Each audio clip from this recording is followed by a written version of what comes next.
pag nagbabasa ka, kung sino yung bine-bless, bigla na lang nakalagay doon, Zechariah's song. Mary's song. Diba? Sino ba yung, si mother ni Samuel, ano pong pangalan nun? Si Hannah. Hannah, yon. May song din si Hannah. Si David, marami siyang diba, kanta. Alam niyo po, pag yung puso mo talagang binibigyan ni Lord ng joy inside, mapapaawit kayo.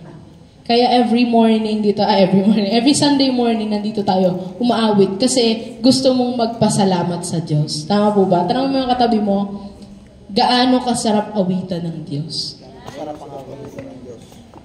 Ayan. Sumagot ba? Sabihin mo, masarap awitan sa Lord. So last week po, diniscuss ni Ate Daniela dito sa unahan na we talked about ang pagsabi na now is the time or there's no other time but now.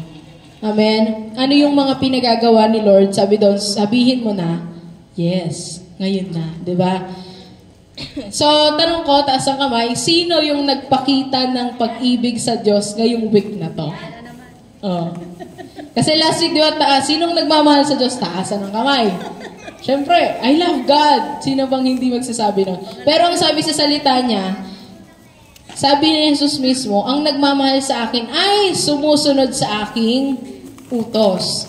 Nung sabi, sino sumusunod sa utos? Wala nang tumaas. No? Kalahati na lang, hindi na kayo itaas. So, kung ang love language mo or yung partner mo or someone you love is yung iba't ibang bagay, diba? Physical touch, quality time, words of affirmation, acts of service, ano pa ba isa? Receiving gifts. Si Lord, ang love language niya, ikaw na sumusunod. Mararamdaman niya yung pagmamahal mo pag sumusunod ka. So sabi ni Lord, gumising ka ng maaga, pumunta ka sa church, at kantahan mo ko, awitan mo ko, at makinig ka sa mensahe ko. So sabihin mo sa katabi mo, mahal mo si Lord kasi nandito ka. Ayan. Alam niyo po ba, nabasa ko to, that the greatest test daw sa buhay natin ay obedience. No, yun yung great na ano ba sa Tagalog? Pagsusulit. Great na dakilang pagsusulit sa buhay natin. Yung obedience. Yan. Yung pagsunod. At syempre, gusto nating linawin na ang pagmamahal mo sa Diyos, hindi yun yung nakakaligtas sa'yo. Let me clear this to you. Pag minahal mo ang Diyos pabalik, hindi ka nun ililigtas. No po? Ang tunay nagliligtas, ang salvation po nanggaling sa Diyos, hindi nanggaling sa iyo. Okay po? Linawin natin 'yon. Yung kaligtasan, it comes from God. No po? Paniniwala natin kay Jesus Christ na siya ay ating Savior o tagapagligtas. Lord, or sa Tagalog, pagiging Panginoon or our God, our Creator. No po? Mahal mo si Lord kasi na-in-love ka sa Kanya. Tingnan mo katabi mo kung na-in-love yan. Kung in-love yan ngayon. Mukha nga. Ayan. Yun yung reason bakit ka nagmamahal sa Diyos. Kasi nakita mo yung love niya at na-in-love ka din. No po? Yun yung reason bakit ka nagmamahal sa Diyos. And yung ating salvation, mamaya pag-uusapan natin yan. We will tackle that. Kasi ano nga bang reason? Bakit ka mag-oo sa Diyos? Bakit sasabihin mo, sige po Lord, susunod ako sa iyo? O kaya naman, sige po Lord, Sunday sisimba ako. Bakit ka nagsasabi ng ganun sa Diyos? O kaya naman, sabi ni Lord na, pag-pray mo yung katabi mo, kahit kakilala mo man o hindi. O kaya naman yung family mo na nangangailangan, nag-share sa'yo, or friend mo, nag-share sa'yo ng problem. And he or she needs prayer. Tapos sabi ng Lord na, pag-pray mo. Pagka yung sinabi mong, yes po, sige po Lord, I will do it. Para saan yon? Bakit ka nagsasabi ng ganon? So, yun po yung ating pag-uusapan. And our title for this morning is Undeserved Favor. Sino na po nakaranas dito ng makatanggap siya ng bagay na hindi niya deserve? Ayun, meron si JB. Nakatanggap ka na ba ng bagay na hindi mo deserve? Diba sa exchange gift, mag, O, di ba? Hindi ko deserve to. Picture frame, alarm clock. O, di ba? Hindi ko deserve to. O, nung dumaan yung Pasko, dumaan yung bagong taon, magkano yung nalikom mo? Wala nang dumating, nagbigay ka pa. Ayan. Hello sa mga maraming inaanak. So, kwento lang. Last Thursday, meet kami ng mga magkakaibigan kami. Kinidnap nila ako. Hindi, joke lang. Hindi, sinundo nila kami sa school and then pinuntahan namin isa naming friend. Tapos yung girlfriend ni Carl ay pinuntahan namin. Saan niya yun? Forest Lake. Ayan, sa Forest State. Okay, malayo. So, punta kami doon. Tapos, yung pinuntahan namin doon is yung burol ng tito ng girlfriend ni Carl. So, una yon, nung week na yon, hindi. Yun isa sa mga pinuntahan naming burol. Tapos pangalawa, yung nabanggit ko po sa inyo last week na lola ni Cristel, yung taga doon sa church sa kabilang baryo. Sa tapat natin, may church dyan. Yung kabataan dyan, yung nakwento ko yung lola niya is nasa ospital. Tapos pinapunta tayo doon para mag-pray, ganyan. Ayun, patay na rin si Lola Emelita. At pinuntahan namin yun ni Ate Daniela. So, nag-reflect ako this week. Siguro nakadalawang punta ako sa burol. Busog ako. Busog sa kape and everything. Hindi, yun, napansin ko, dalawang burol na magkaibang tao sa isang week. Tapos ngayon, yung kumakalat sa social media is yung sa wildfire sa California. Nakikita niyo po yung video na yun. Diba? Mayroong mga nangyayari or mga nagaganap. Although talagang part siya ng part siya ng nangyayari sa, yung klima ba? Or yung nagaganap sa kanila. Yung natural na pangyayari. Diba? Mga natural disaster. Part yan ng life. Pero I believe merong dahilan kung bakit nangyari yon.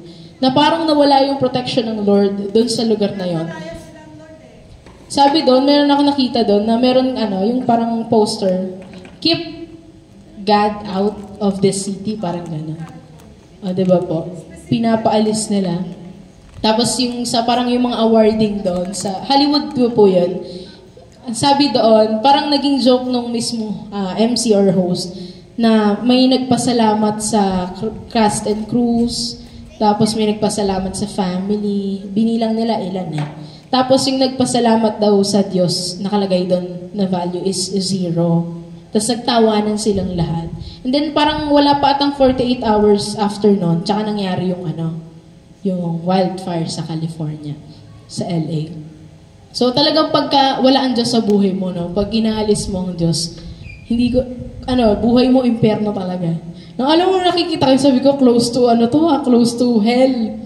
Grabe yung nakita ko, parang nakakilabot. So I pray din sa baka meron tayong mga kapatiran sa LA, I believe may mga believer doon. And gabayan sila ng Lord, baka may kakilala kayo doon. Pag-pray natin sila. Bakit ko to sinasabi? Isa lang yung pinaka na-realize ko this week, nung nag-reflect ako, ang buhay talaga maiksi lang. Hindi mo alam kung kailan matatapos yung buhay mo. Itong week na to, na nakapunta ka dito, hindi mo alam, hindi ko naman sinasabing next week wala ka na. Pero di ba, parang isipin mo, hindi mo hawak yung buhay mo, kahit gaano ka kalusog, kahit gaano ka kagaling mag-maintain ng health mo, kung ma-aksidente ka, di ba? Kasi yun, hindi natin hawak yung buhay natin. Ang may hawak ng buhay natin, sino? Si Lord. So, napakahalaga po sa atin na makita yung bagay na yon, na yung life natin ay hawak ng Diyos. Diba? So, tanungin mo yung katabi mo, ikaw, sa tingin mo, mga ilang years ka pa mabubuhay? Yan, tanungin mo yung katabi mo, mga ilang years pa? 93. Sumagot, hindi niya alam. Ayan, is it concerning you, kapatid? Or chill ka lang? Mani ako po muna about isang tumayo. Ayan. So, let us pray. Sige po, tayo po ay yumuko at pumikit para manalangin. Aming Diyos Ama, maraming salamat po sa umagang ito na ipinagkaloob mo po sa bawat isa. Bata, matanda, kabataan na naririto, Panginoon. Ikaw po ang kumausap. Ikaw ang siyang magpahayag ng iyong mensahe, Panginoon. Ako po ay gamitin mong instrumento lamang, O Diyos. Daluyan ang iyong pagpapala. Daluyan ang iyong mensahe. Itago mo ko sa iyong likuran, Panginoon. Hindi ako yung nagsasalita, kundi ikaw, through me, Lord. Maraming salamat, Lord, sa mensahe mo sa umagang ito. Naniniwala kami, Panginoon, na uuwi kami ng busog sa iyong salita. Ang aming spiritual, Panginoon, ay magkakaroon ng magandang kalusugan sa karagdagan itong mensahe ngayong umaga. Maraming salamat po, Lord. We continue praying, Lord, anumang distraction sa aming isipan, ito po ay inyong pawalan ng bisa sa pangalan ni Jesus. Ano man ang mga bagay na ito. Meron man kaming iniwan sa tahanan na problem, sa school, sa trabaho, sa business, or kung saan man, Panginoon, or personal naming pamumuhay. Ikaw siyang kumilos at kumabay. Hayaan mo po ngayong umagang ito, nakafocus kami sa mensahe mo. In Jesus' name we pray. Amen. Sige po, palakpakan natin si Lord at upo na po tayo. Nakita ko to sa social media.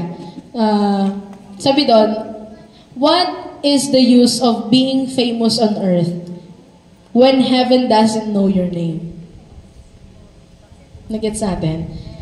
So, madaling salita, sikat ka sa Facebook o kaya sa classroom nyo, sa school nyo, sa trabaho nyo, sa business, sa family nyo, ikaw yung pinakamaganda, ikaw yung pinakagwapo, ikaw pinakamatangkad, kilala. But the book of life doesn't know your name. Is it concerning you or chill ka lang sa bagay na yun? Hindi mo masamang sumikat. Pero let us always assure na kilala ko ng Diyos. Diba sabi dun sa Bible, sa part na sa New Testament, sabi doon, naglilingkod naman ako nagsisimba naman ako, nagpe-pray naman ako. Tapos sabi ni Jesus, or yung sa part na yun, sabi doon, baka pag dumating yung araw na yon, ikaw na tumatawag na Panginoon, ang sabihin sa'yo ng Diyos, hindi kita kilala. Ikaw ba gusto mo kilala ka ng Diyos? Kung gusto mo, mas gusto ng Diyos. Alam niyo po ba, kilala tayo ng Panginoon. At ang pinakagusto niya, ikaw, makilala mo siya ng more and more and more. Amen? Hindi mo lang siya, gusto ng Diyos, hindi mo lang siya kilala na, Jesus, okay si God, okay si Holy Spirit. Andyan. Gusto niya, kilala mo siya, yung ganito kayo. Yan. Siya yung closest na meron ka na person or na meron sa life mo.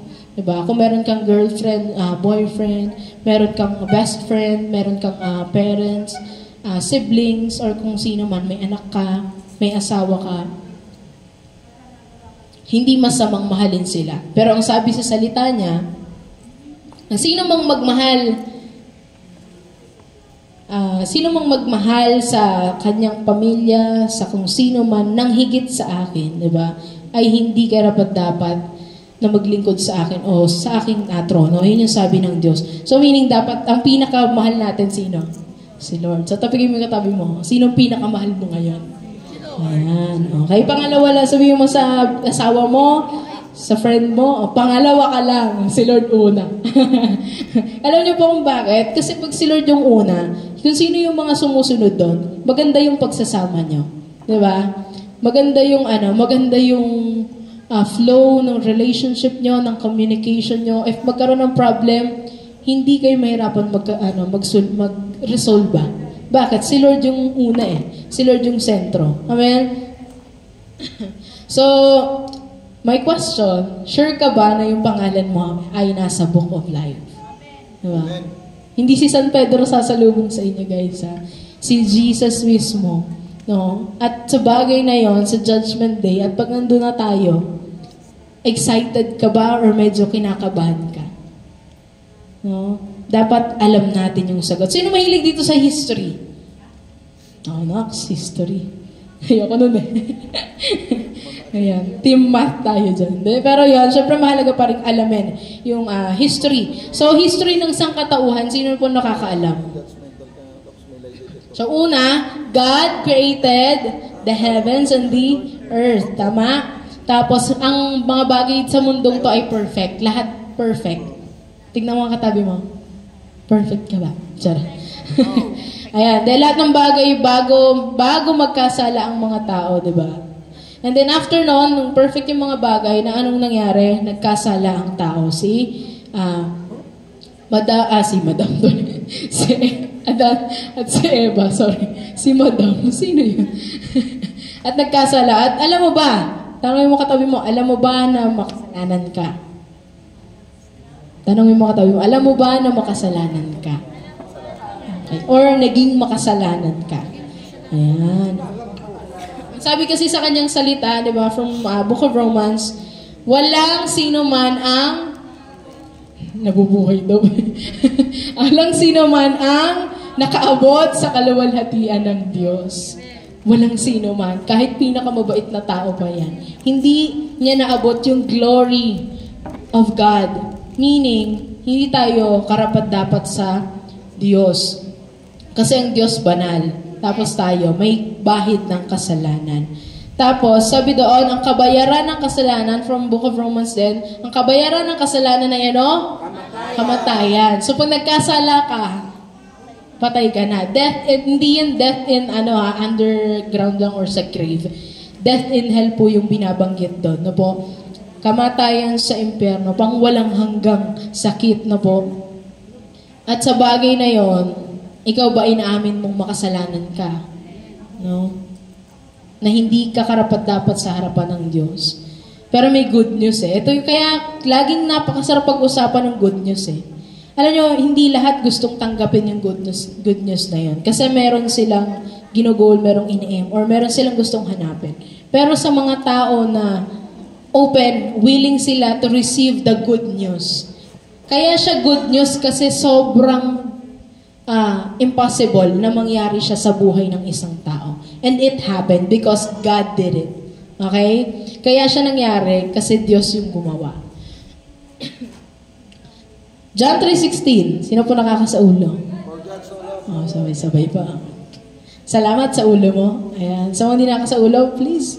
Diba? Memorize it by heart. No? Kahit hindi word by word, alam mo siya kung paano siya i-explain. So, yun yung pag-ibig ng Diyos po sa sangkatauhan. Ibinigay niya sino? Ang kaisa-isang anak na si Jesucristo.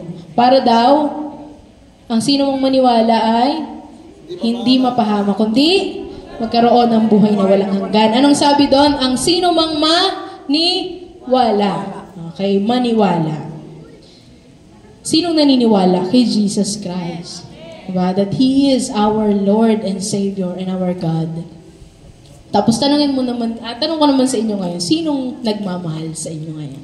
Sinong in love? Sa madaling salita. Ayan. Kanina ko pa tinatanong yan, wala masyadong umaamin. Pag in love, parang nahihiya. Shy type. Sinong in love? Sa mga in love dyan, sa may mga asawa, sa mga nandiligaw, sa mga may boyfriend, girlfriend, okay, engaged na, ayan, kuda sa mga engaged na dyan. Invited sana kami. Ayan. So, may question sa in love, kung sino man ang in love sa inyo ngayon. Do you give the love dun sa tao na yon na undeserved sa kanya? Or, palinawin natin. Binibigay mo ba yung love na deserve niya? Baliktad yung tanong mo. Binibigay mo ba yung love na deserve niya? Ayan, yan pag-uusapan natin ngayon. Or, ibinibigay mo yung love na hindi niya deserve. Ayan. Yes or no lang naman yan.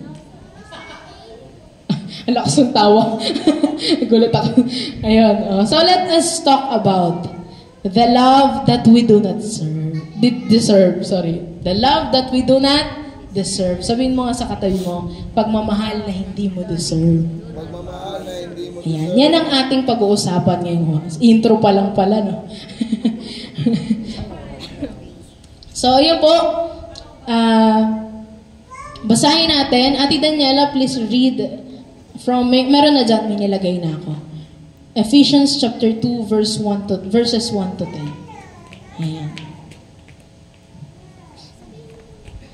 Pero kapag po meron kayong cellphone, gusto niyo po mag-note, okay lang po. Basta wag bubuksan na notification. Hindi, joke lang.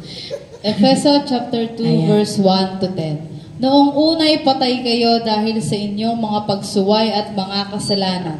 Sinusunod ninyo noon ang masamang takbo ng mundong ito at napailalim kayo sa pinuno ng mga kapangyarihan sa himpapawid ang espiritong nagahari sa mga taong ayaw pasakop sa Diyos. Ang totoo, tayong lahat ay datiring namumuhay ayon sa pagnanasa ng ating laman at sumusunod sa mga hilig ng katawan at pag-iisip. Kaya't sa ating likas na kalagayan, kabilang tayo sa mga taong kinapopootan ng Diyos. Subalit napakasagana ng habag ng Diyos at napakadakila ng pag-ibig niya sa atin. Tayo'y binuhay niyang kasama ni Kristo noong tayo'y mga patay pa dahil sa ating pagsuway. Naligtas nga kayo dahil sa kanyang kagandahang loob. Dahil sa ating pakikipag-isa kay Kristo Jesus, tayo'y muling binuhay na kasama niya upang mamunong kasama niya sa kalangitan. Ginawa niya ito upang sa darating na mga panahon ay maipakita niya ang di masukat na kasaganahan ng kanyang kagandahang loob sa kabutihan niya sa atin sa pamamagitan ni Kristo Jesus. Sapagkat dahil sa kagandahang loob ng Diyos kayo ay naligtas sa pamamagitan ng pananampalataya at ito'y kaloob ng Diyos at hindi mula sa inyong sarili. Hindi ito bunga ng inyong mga gawa kaya't walang maipagmamalaki ang sinuman.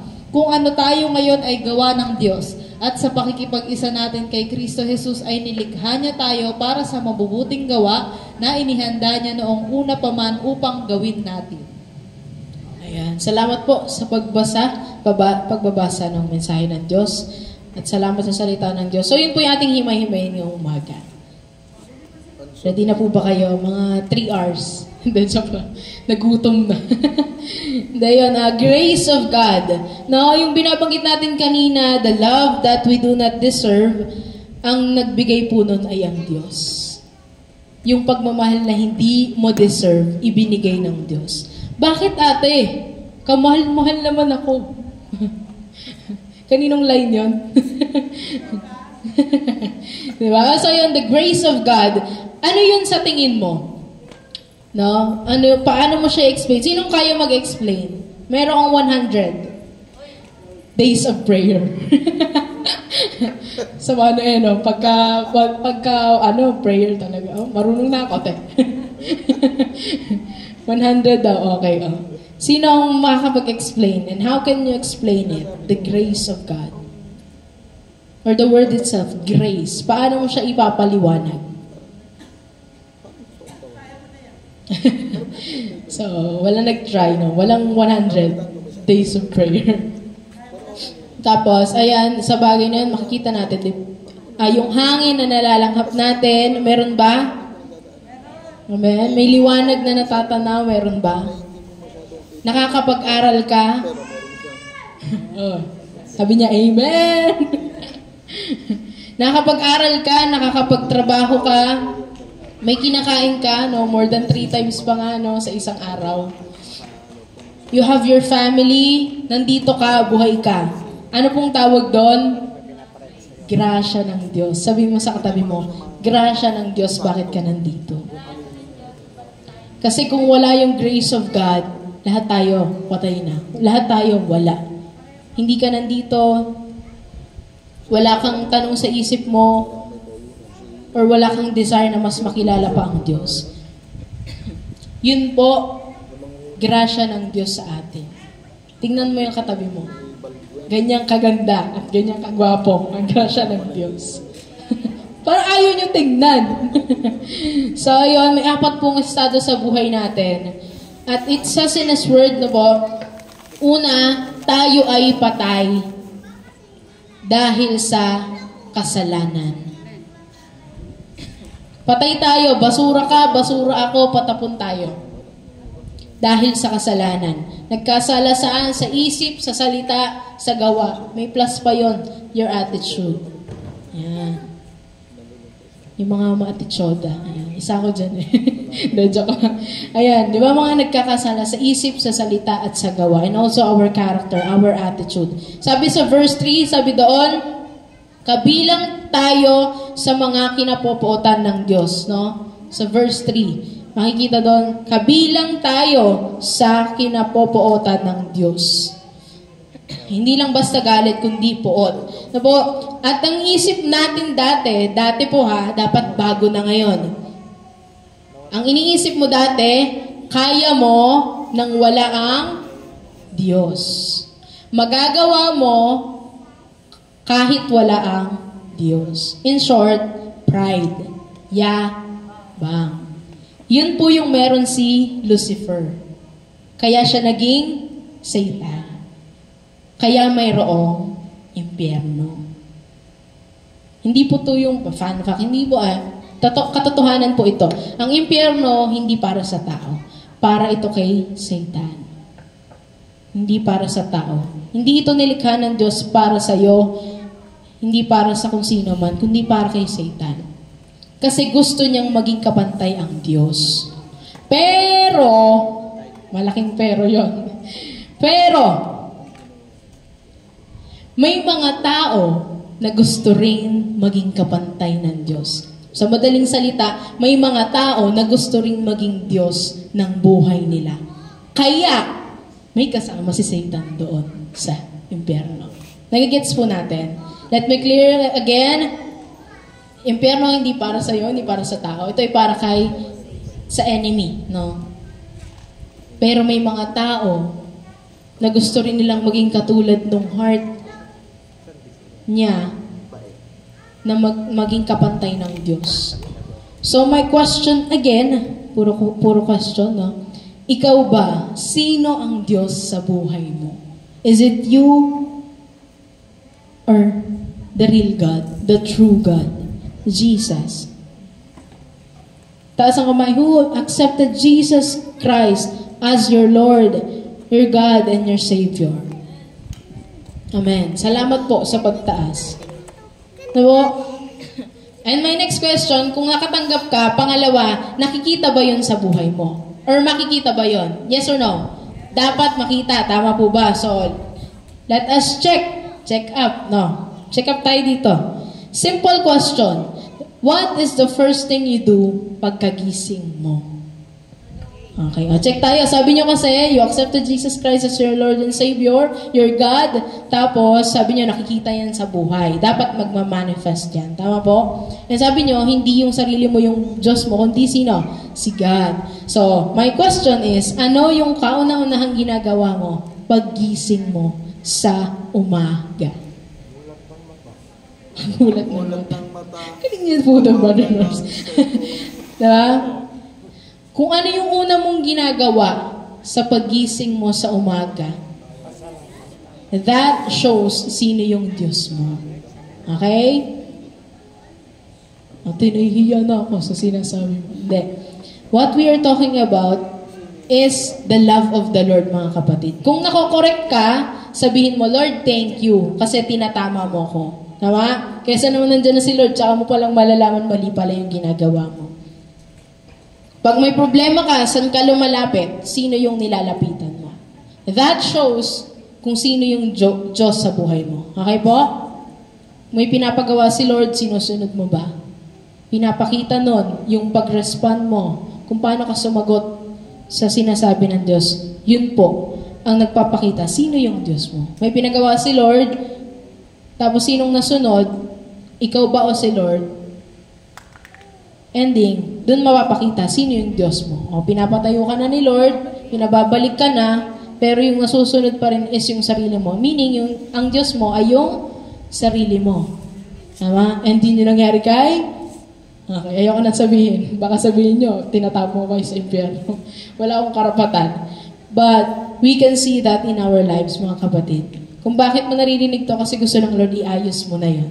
Yung part ng buhay mo na gusto niyang maging maayos. Okay, sabi doon sa verse 2, ano nga yun? Ayan, sa verse 2, sabi doon, sinusunod nyo noon ang masasamang takbo ng mundo at napailalim kayo sa pinuno ng mga kapangyarihan sa impapawitin ang espiritu na naghari. Ayun, sabi doon, mga taong ayaw pa sakop sa Diyos. Ayun, yun po yung una na po. Who is God in our life? And yung unang stage ng life natin is patay tayo. At pangalawa, ang Diyos ay nag-offer ng dalawang bagay. Babasa po natin doon sa verse 4. Ano po sabi doon sa verse 4? Next po. Sabi doon, subalit, napaka-sagana ng habag ng Diyos at napakadakila ng pag-ibig niya sa atin. Dalawa po yung kanyang ino-offer sa atin. Nakita po ba natin sa verse 4? Aware po ba tayo sa verse na to? Sabi doon, ang ino-offer ng Diyos, una, masaganang habag. Pangalawa, dakilang pag-ibig. Aware ka ba? Alam mo ba, kapatid? Sa life mo, may ino-offer ang Diyos. Or matagal ng panahon na ino-offer ng Diyos sa'yo. Una, masaganang habag. Kaawaan. Hindi na uubos. Pangalawa, dakilang pag-ibig. Greatest love. No? The great love. Naranasan mo na ba itong dalawang to sa life mo? Diba? Dapat as Christians, nararanasan po natin to. Amen? Bilang anak ng Diyos. Or baka stress na stress ka sa kalagayan mo. Hindi ko po dinedisregard yung mga pinagdadaanan niyo sa buhay. But let me remind you, kapatid, na meron kang Diyos. Amen. Na kapag nangangailangan ka, you just ask the Lord and pray. Ang daling sabihin no? Parang nung nakaraan lang, na-stress din ako no? Ang daling sabihin, tama. Pero pag nandun ka na sa pwesto na yun, ako muna, Lord, masusunod. Wait lang. Pero this is the reminder of the Lord sa umaga, ngayon sa atin. Merong ino-offer ang Diyos. Una po, masaganang habag at pangalawa, dakilang pag-ibig niya sa atin. Tanong mo yung katabi mo, ramdam mo ba yun sa buhay mo, kapatid? Kasi it says in His Word, the life na mayroong Jesus is the life of grace. Buhay na mayroong grasya. No? The life in Jesus is the life of rest. May kapahingahan. At mayroong kapayapaan. Amen? At ang gusto ng Diyos, ma-enjoy natin yung grasya niya, yung kahabagan niya, at pag-ibig niya. Na-enjoy niyo po ba? Na-enjoy. Amen. So, dapat excited tayo pag may cell group. Tama? Excited tayo pag Sunday na. Simba na. Tama? Kasi makakasama mo na yung mga kapatiran mo. Makakasama mo na sila. Makakausap mo ulit ang Lord. Makakarinig ka ng mensahe. Makakarinig ka ng sharing, ng encouragement. Tama? Makakapagbigay ka. Words of wisdom man yan. Or biyaya. Diba? Nakikita mo yung kapatiran mo, yung brothers and sisters, nakikita mo ang Diyos doon. O, tingnan mo nga yung katabi mo. Kung nakikita mo si Lord dyan. O yung isa. Other way around. Ayan. Dapat si Lord, no? So, dapat excited tayo. If we're really enjoying the love of the Lord, the mercy, His grace, dapat excited ka pagkagawain. Amen? Huwag sana maubos yung oras mo sa buhay mo, kakaaral, kakatrabaho, focus sa business, sa mga stressful things. Hindi po masama yan. Pero pag sobra, di ba? Ang dami pwedeng i-enjoy na bagay sa buhay natin. Baka hindi mo na-enjoy kasi sobrang focus ka sa isang bagay lamang. No? Mag-spend time ka with your family. Na po, napakahalaga nun. Magbigay tayo ng oras sa ating pamilya. Ganun din sa ating mga kaibigan. Lately ko nga lang na-realize ko, year na tayo na sa magkakaibigan namin. 1 taon na ata kami bago magkita-kita ulit. At sabi ko, napansin ko, pwede palang i-enjoy yung ng Lord, goodness ng Lord. Pwede pala yung, okay, stop mo na to. Hindi para procrastinate sa mga gagawin or mag-cram sa mga gagawin sa school. Pero, hindi masamang bumitaw sa mga bagay na ginagawa natin sa life para lang mag-unwind, i-enjoy yung presence ng kapatiran mo, ng family mo, napakahalaga po nun. We have time for our family. Kung wala man silang time, at least you do your part, di ba? mag-invite ka, kain tayo sa labas kung walang kakayanan. Hindi doon sa bahay, kwentuhan tayo, pray tayo. Ay, simpleng bagay, picture. Minsan kasi ko doon picture. Tapos, nakapost sa Facebook. Pero wala naman talaga nangyaring yung kwentuhan, masayang nakalagay yun, happy. Kaya ako, bihira talaga ako mag-post Pagka nag-share ako ng mga My Day or sa Facebook, it means sobrang halaga lang talaga nun sa akin. Kaya ako na-share. Pero sa bagay na yon, let us do some things na makapag-relax sa atin. Kasi yun yung gusto ng Lord. Hindi naman sinasabing maging tamad, pero yung ma-relax ka man lang. Nagigets po natin yun. Makapagpahinga ka man lang. Kasi minsan pag sobrang pagod na natin, nakakalimutan na natin na may Diyos na gusto tayo ay nahihili niya tayo sa presence niya. Amen? So, hindi po masamang magpahinga sa work, sa school, or kung saan man. Lalo kung ang imimit mo ay kapatiran, family, your loved ones. So po, napakahalaga po nun.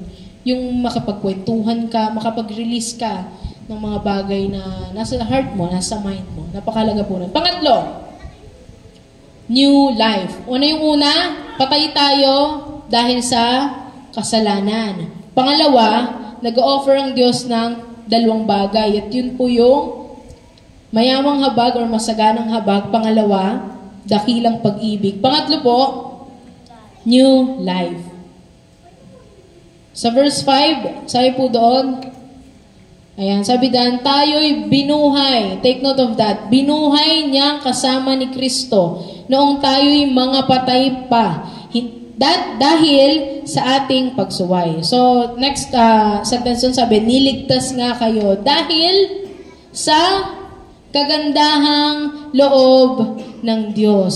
No? Hindi dahil masipag ka, hindi dahil magaling ka mag-pray, hindi dahil magaling ka mag-praise and worship or whatever. Kundi, naligtas ka dahil sabi doon sa kagandahang loob niya. Amen? Ano yung bagong buhay na yon? Pag bagong buhay, magsisimula ka saan? Sa pagka-baby. Okay, baby. Sa mga baby pa lamang, mga kapatid, dahil nagsisimula ng panibagong buhay, the new life. Kung baby ka, magpaalaga ka. Tama po? At kung hindi ka na baby, please, mag-alaga ka. Tama po? Nagigets po natin? Again, sa mga bago, magpaalaga ka. If you need help, you need to ask something, huwag kang mahiya. Huwag kang mag-atubili na magtanong, what to do, ano pa yung gusto mong malaman, tanong lang ng tanong. Diba? Magpaalaga ka. Kung kanino man saan ka nililid, sa pastor, sa mga leaders and all, sa closest mo, walang problema. No, meron naman ng social media, diba? At least you have someone na nag-aalaga sa'yo. At again, kung ikaw di ka naman na baby, na Kristiyano or anak ng Diyos, mag-alaga ka. Tama? Hindi pwedeng matanda na inaalagaan pa, no? Hindi maganda tingnan. No? Ang mag-aalaga sa'yo, sino? Si God na, no? Hindi naman masama. Na maganda pa rin meron pa rin tayong someone na ahead sa atin or nangunguna sa atin. So kasi yung pride yon, pag hindi baby ka, tapos hindi ka nagpaalaga, anong tawag doon? Meron kang pride. Pag naman ikaw, hindi ka naman na baby, pero ayaw mo mag-alaga ng ibang mga bago, ang tawag doon, tamad. Yung pride and yung katamaran, hindi po character ng Diyos yon. Amen? Character yon ng kabilang side. Na po? Sabi sa verse 6, sabi doon sa pardon, tayo muling binuhay na kasama niya. Sabi doon, upang mamuno kasama niya sa kalangitan. May purpose po kung bakit ka naligtas. Amen? And sana we find that purpose in God. Hindi lang naligtas ka, okay, you sit. And then you sit, butas na yung upuan. You find the purpose in God, kapatid. Kung may pinagagawa si Lord. Then kung wala pa, dahil new Christian ka pa lang or bagong anak ka pa lang ng Diyos, hayaan mo na matuto ka. Amen? And sa mga may kakayanan na makapaglingkod sa Diyos, Find that purpose sa Diyos. Amen? Kasi lagi natin naririnig, ilang weeks na nating naririnig, sabi doon, say yes to the Lord ngayon na. Ano po yung word nung nakaraan? Maging masunuring anak, di ba? Hindi lang basta maging anak, kundi maging masunuring anak. Dapat makita natin na meron din dapat tayong ginagawa. Tama po? And again, let me remind you, sabi doon sa verse 8 and verse 9, naligtas daw tayo sapagkat dahil sa kagandahang loob ng Diyos, kayo o tayo ay naligtas sa pamamagitan ng pananampalataya. Anong sabi po doon? Ito ay kaloob ng Diyos. Sa English, it is the gift of God. Sinong gusto makatanggap ng regalo? Amen. Lahat tayo gustong makatanggap ng regalo. And God is giving you this gift. Diba? May ino-offer siya, yung masaganang habag, tapos yung dakilang pag-ibig. This is His gift. Walaan nyo kung ano. His gift is Jesus Christ, mga kapatid. Sabi doon, naligtas tayo, hindi daw yun bunga ng ating mga gawa, kaya't walang sino man ang makakapag-malaki. God is giving you the gift. Sabihin mo sa katabi mo, tanggapin mo yung regalo. Pag sinabing regalo, walang bayad. Amen? Wala yung kapalit. Binigay sa'yo ng libre. Walang discount. Buong buo binigay sa'yo. So bago tayo matapos sa umagang ito, basahin natin yung verse 10. Sabi doon, kung ano tayo ngayon ay gawa ng Diyos at sa pakikipag-isa natin kay Kristo Jesus, ay nilikha niya tayo para sa mabubuting gawa na inihanda niya noong una pa man upang gawin natin. So may mga nakaprepare na gagawin mo. Sa madaling salita, yung resulta ng kaligtasang ibinigay sa iyo ng Diyos ay mabubuting gawa. Amen? Yung simpleng ngiti mo is a good thing to do. Tama? Amen. Kasi pag nakasimangot ka, yung nakakita sa'yo mapapasimangot na rin. Pero kapag nakasmile ka, you bring joy sa ibang tao. Tama po? Sabi din sa verse 7, we bring glory to the Lord. Tama po? May tatlong hakbang po tayo sa life natin, sa narinig nating mensahe. Una, accept the offer. Sabihin mo nga sa katabi mo, tanggapin mo yung offer ng Diyos. Tanggapin mo yung offer ng Diyos. Pangalawa, accept the gift. Tanggapin mo yung regalo ng Diyos, which is si Jesus Christ. Amen? The gift of life. Si Jesus Christ. Pangatlo po, na hakbang natin ay mahalin natin ang Diyos. Bakit ka magmamahal sa Diyos? Kasi na-in-love ka eh. Diba? Nakita mo yung goodness. Kung hindi ka pa na-in-love sa Lord, meaning, meron pang nauuna. Pangalawa si Lord or pangatlo. Pag meron pang nauuna dyan, di ka pa ganun ka-in-love sa Lord. Medyo lang. No? Mahal mo si Lord pero hindi ganun. No? Sa bagay na yon, kilalanin mo siya para lubusan kang ma-in-love sa Kanya. Alam niyo po, nowadays, sa campus, sa circle, sa school, hindi ko alam kung sa ganun din sa workplace, pagka more into God ka, boring, ganun. O kaya naman, bihira kang samahan, pagka ganun. Pero ipakita mo na yung pagmamahal ng Diyos hindi boring. Pakita mo sa life mo. Diba? Pakita mo sa life mo, sa mga taong nasa paligid mo, na yung pagmamahal ng Diyos ay hindi boring. Amen? Para madali sa'yo na maghikayat. Madali sa'yo na makapag-share sa ibang tao. Ang grasya po ng Diyos, again, our title, ano yung title po natin? Undeserved favor. That is the grace of the Lord. Nakatanggap tayo ng pag-ibig na hindi natin deserve. Kasi holy siya, tayo, sinner. Pero minahal niya tayo. He came down to seek and save the lost, and that is you and me. Tayo po yun. Diba? Hindi natin kayang bilhin ang grasya, hindi natin kayang i-earn ang grasya. We cannot pay for it, we cannot work for it. ibinibigay po ng Diyos yun.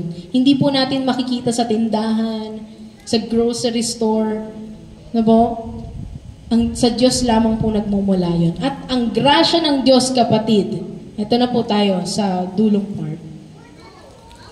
Tinuturuan ka nito na i-deny ang mundo.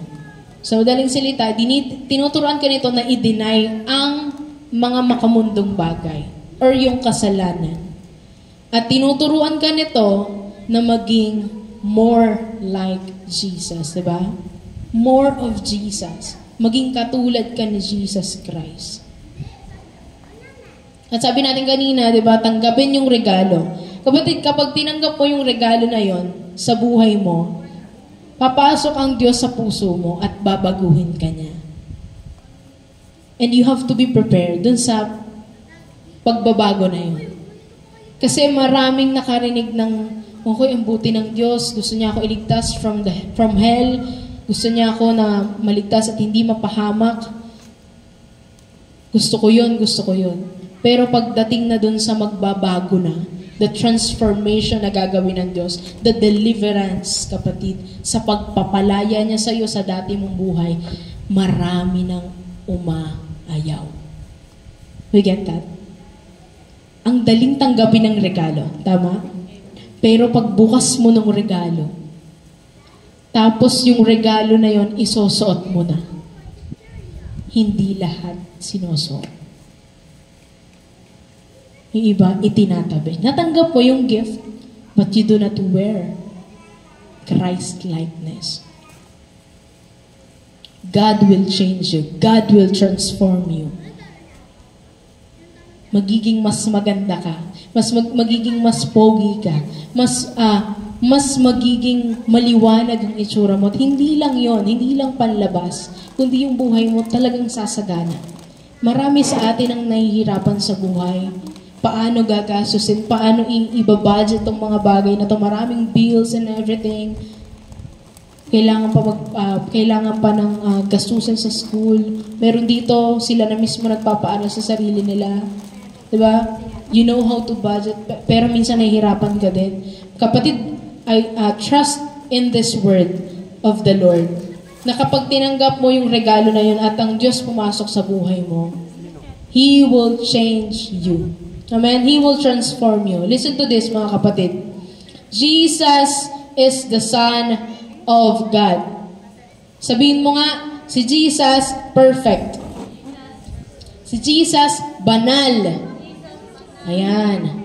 And let me tell you, yung perfect na Diyos, yung banal na Diyos, at tayo na mga nagkasala, minahal niya tayo. Mahal ka ng Diyos. Sabi sa kanyang salita, He came down para sa mga taong may bad habits. Hindi siya bumaba dito para sa mga perfect na tao. Hindi siya dumating dito para sa mga mababait na tao. Hindi siya dumating dito para sa mga buo, sa mga magagaling, sa mga matutuwid. Sabi dito sa kanyang salita, siya ay bumaba para sa mga makakasalanan. Bumaba siya para sa mga may sakit, para sa mga broken people. And look at yourself, kapatid. Isa ka ba doon?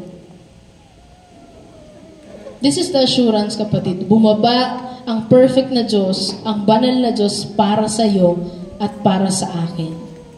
Kung hindi dahil sa grasya at sa awa, sa habag ng Diyos, wala tayo eh. Amen? So be grateful na mayroong Jesus sa buhay natin. Sabihin mo sa katabi mo, maging mapagpasalamat ka. Mayroong Jesus. May grasya. Amen? Kung bakit tayo makaka-oo sa Lord, makakasabi ng, opo Lord, sige po, gagawin ko po yung pinagagawa mo. Kasi kilala mo yung tumawag sa'yo. Hindi mahirap sa'yo umoo. Kasi yung patutunguhan mo, alam mo. Yung tumawag sa'yo, kilala mo. So yung pinakaunang step natin, mga kapatid, kung gusto mo talagang sumunod sa Diyos, or gusto mo talagang makilala siya ng lubos, magpatuloy ka every Sunday na nagsisimba ka, kung saan ka man dinadala ng Diyos, at makapagsimula ka, no? Lagpas man na yung January 1, pero yung makapag-start ka ulit, kahit wala kang New Year's resolution, pero yung mayroon kang panalangin, ang una mong gawin, kilalanin siya. Amen? Last na to, bari po ba kayong matawagang tumayo? Ayan. Tayo po tayong lahat. Sabi sa kanyang salita, 2 Corinthians chapter 12, verse 9, sabi ng Diyos, my grace is sufficient for you. Ang grasya ng Diyos ay sapat sa buhay mo. And for my power is made perfect in weakness.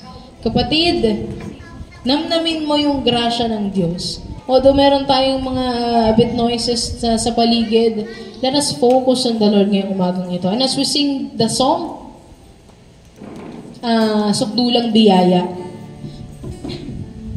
namnamin natin yung grasya ng Diyos. Sabi dun sa lyrics, niyakap mo ako sa aking karumihan. Inibig mo ako nang hindi kayang tumbasan. Ikaw, O Diyos, Diyos ng katwiran, Diyos ng pag-ibig.